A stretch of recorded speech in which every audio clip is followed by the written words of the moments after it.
to your generation. John the Baptist is a fascinating man. He was born to Zachariah and Elizabeth. He was a miracle child. And he probably lost his parents very early in life. We learn in the scriptures that Zachariah and Elizabeth were really, really, really old, way past the possibility of having children when the miracle child was given to them, which means they more than likely were not able to parent John the Baptist into his adulthood. And so we read that John the Baptist grew up in a desert. Some of you feel like that's your address as well. Grew up in a desert. He became strong in spirit and lived in the desert until he appeared publicly to Israel. I want you to notice that connection. Living in the desert and becoming strong in spirit. We wanted to become strong in spirit through a spa, didn't we? But that's just not how it happens. You become strong in spirit by living in the desert, the very place you're wanting to escape from. You become strong in spirit by being present there, the very place you wanted to bypass.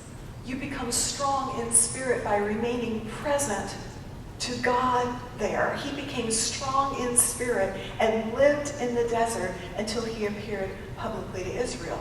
Like Jesus, John spent most of his life hidden. Like Jesus, John's public ministry was extremely brief. He died in prison by beheading. Anybody want to rise and take the mantle of John the Baptist?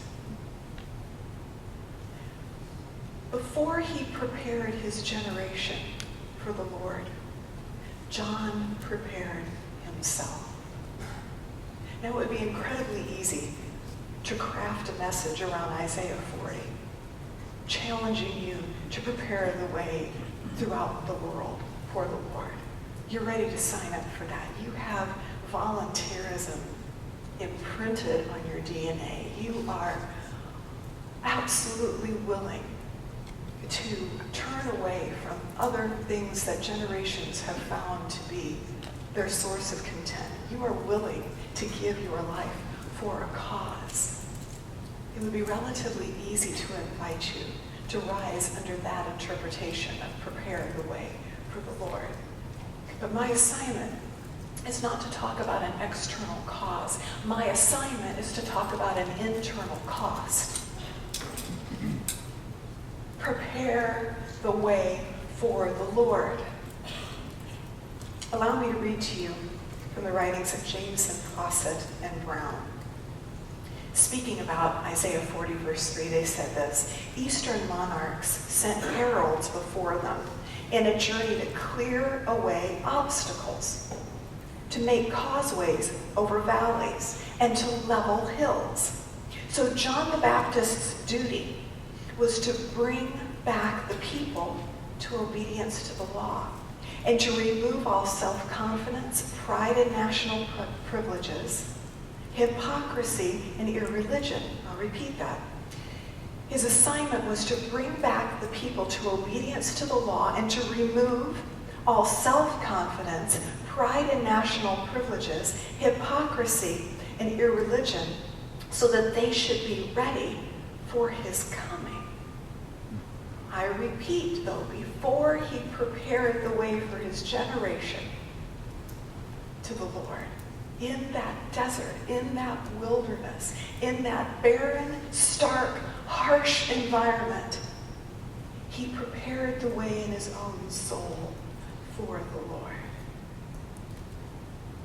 He was preparing the way for Jesus' coming, and we are preparing the way for his return.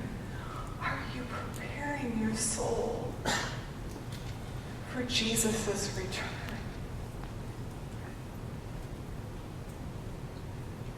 Are you preparing yourself for the day that you will see him? Prepare the way for the Lord. How? By knowing God's laws and obeying them. By shedding self-confidence and clothing ourselves with God confidence. By renouncing pride, repenting of hypocrisy, refusing irreligion, preparing our way for the Lord.